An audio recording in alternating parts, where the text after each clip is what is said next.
Welcome back to our channel. In this video, I'm gonna let you know what is actually a credit limit and how can you increase it in Commonwealth Bank.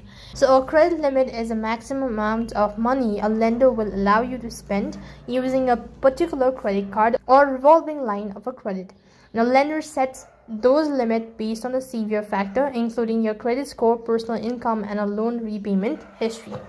Now, according to the Commonwealth Bank in net banking, you could go ahead and log in into your account, and when you're logged in, you could go to the settings, then product request, and click on credit card limit change.